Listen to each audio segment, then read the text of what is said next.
Hey guys, this is Tommeh, and welcome to another Toontown Rewritten YouTube video. And in this video, as you can notice, my screen looks a little bit different than normal. Instead of having one toon, which is typically Brand, I have two toons. I have Tommeh, my lower 45 laugh, very not so great gags toon, and Brand, my 112 laugh max gags toon.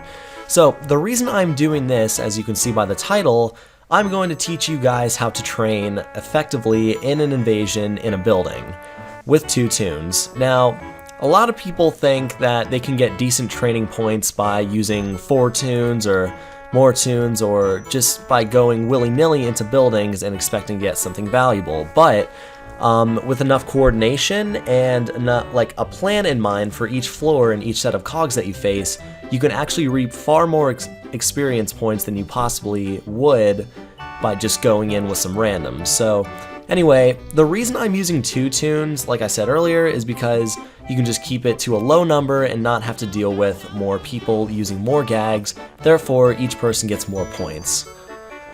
Okay, so as you can see, I'm using 2 different screens and 2 different accounts. You don't have to do this. If you have a friend that you can coordinate with, then you can just as easily do that. But just for example purposes, I'm going to use 2 toons. So, the first thing you're going to want to do is, I actually am not doing this right now, but I would suggest going to the Berg or Donald's Dreamland instead of Minnie's Melodyland. The only reason why I'm going to Minnie's Melodyland is because I want to get a lower building just for time purposes, just so I can make a better example and not have to drone on about different floors and whatnot. But overall, my advice is to find a 5-story building if you possibly can. Now, you got to be careful during this, because if you go in a 5-story building and say there's a legal eagle invasion, then there's not really a great chance that you're going to survive unless all the toons are very high. So just be careful about that. And okay, 2-story building. I think this cat's going to try to take it, but let's see if I can get in here. Then I can really start explaining. I always hate it when you try to go in a building and then just random people come in like this. Like, this guy's probably going to come in, isn't he? 1, 0, go in. Whee! Alright, so I made it into the building without any other people coming in. So, I noticed this is only a 2-story building, so it's not fantastic for training, but bear with me because I'm just going to go over some of the basics. So, the 2 most important gag tracks when doing this are by far lure and tune-up. Now, I didn't get lure and tune-up on my lower toon just to exemplify this, but they're definitely the most important because really they keep your laugh number like at a good number just so you don't die by some freak chance. So I know that was kind of a crappy description, but nonetheless, yeah, you don't want, the last thing you want to do is die, and you really need to you really need to have a low number.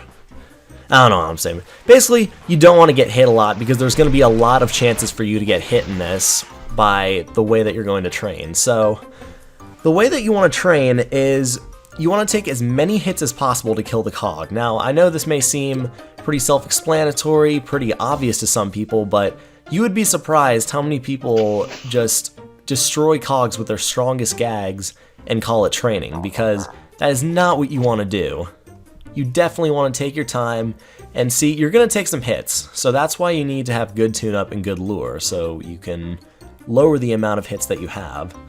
So anyway, I guess I can just do this. And another reason why lure is extremely important is because you don't want your gags missing, obviously. Like, now, my seltzer bottle has the chance to miss, and I might lose some points. Luckily it didn't. But if I was in a situation where I was on the 5th story of a cog building during an invasion, then I would be losing 24 points from that one seltzer bottle missing, which is a massive number. So definitely have good lure and decent tune-up. I would maybe suggest bamboo cane would be the minimum, but if you can get pixie dust, then that's even better. So anyway, that was the first floor, and I guess I'm moving on to the final floor here. So, best case scenario, you will see 1 cog like this. Generally, for most kinds of training, it's really not good to have like 4 cogs come at you at once at the very start of the battle, just because it's kind of dangerous, obviously. Like, If you get into the top floor and you see 10 level 10 cog, or 4 level 10 cogs staring straight into you, that's not going to be good.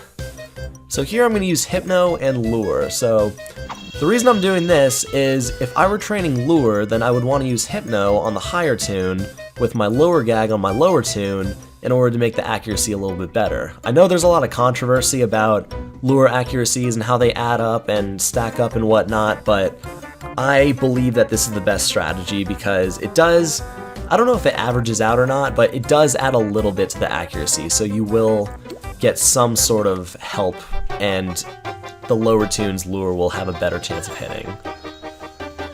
So I know I'm tuning up here. You can really just tune up whenever you feel like it's necessary to tune up. Just make sure your health is relatively high, because a lot of the time what tunes will do, like what I'm doing right now, is I'm taking my higher tune Brand and I'm using the fact that he is maxed and that he is at full laugh and full gags to make it much easier for my lower tune to train.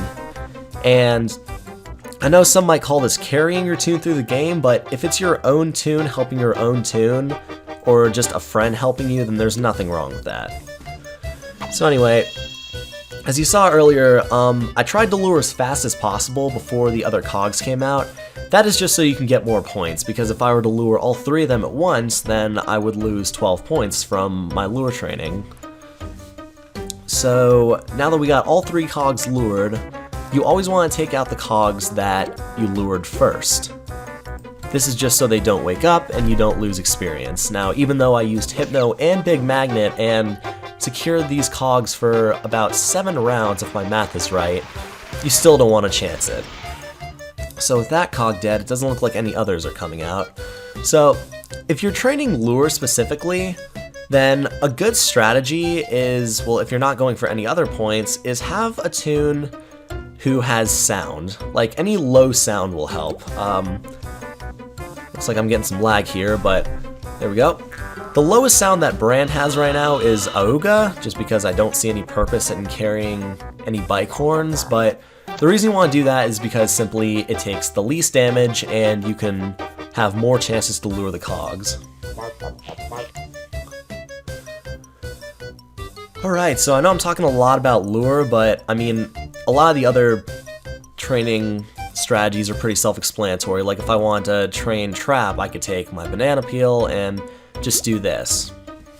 Now the reason I'm using the magnet, you may be like, hey, what the heck, why are you luring both cogs? Well, it really doesn't matter too much because, I mean, otherwise I'd just be using a dollar bill, which wouldn't really do that much.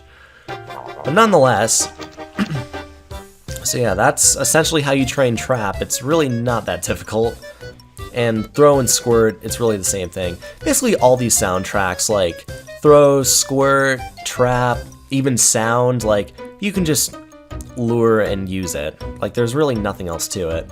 Now, I don't have Drop on either tune, so I can't really, like, demonstrate how you would train Drop successfully, but as most people know, use Throw, Squirt, or Sound to essentially stun the cog, and then it will be much easier for your drop to hit. It will increase the accuracy.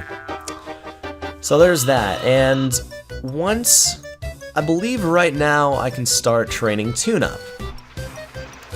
Now training Tune-Up is probably the most boring kind of training there is in the entire game, and it does require quite a bit of patience, but if you have that kind of patience, then it will pay off in the end. So this is how to do it.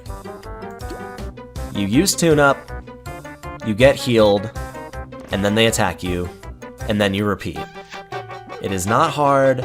It is really, really boring to sit through, especially with how long these animations are.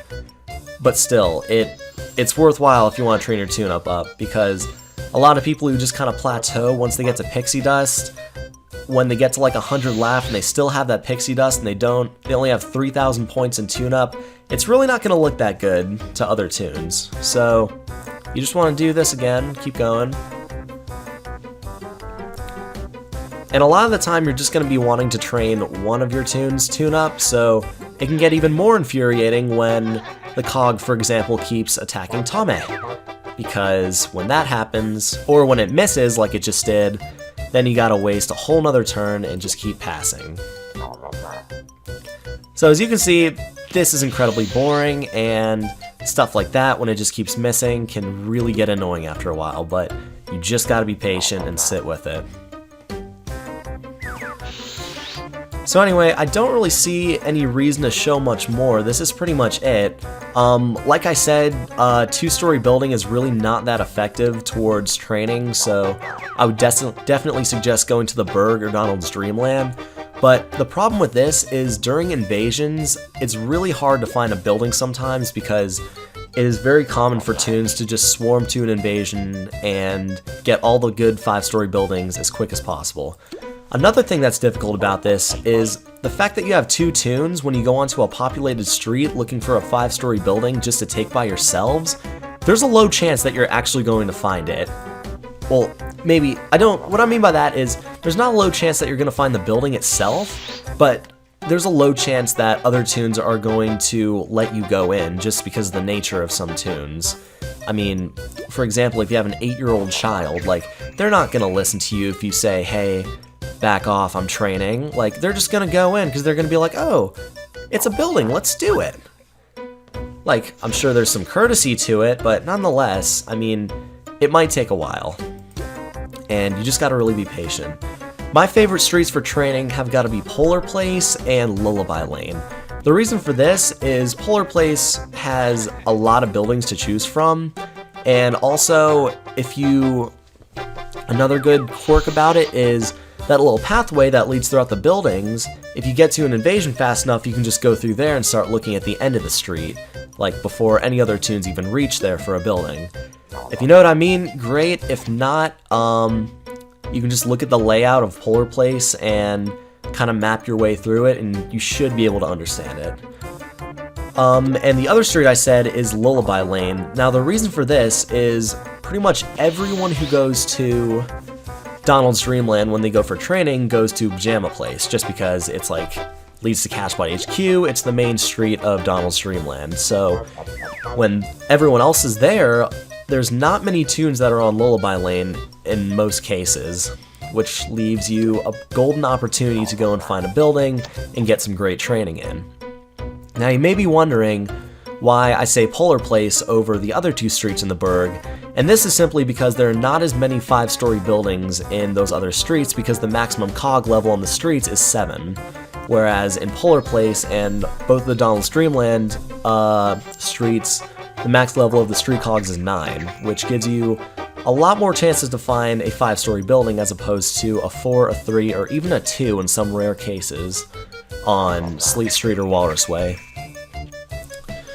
So, anyway, other than that, I really don't have anything more to say. The only thing I have to say is the only reason I'm making this video and clearly defining ways to train for people is because it's really infuriating to see high-level toons with low-level gags, and if more toons were to take the time to train their gags and not just, like, speed through the game and kind of end up around like 80-90 laugh with mediocre gags, then I wouldn't say this game would be a better place, but this game would definitely be a little more tolerable for some of the other toons.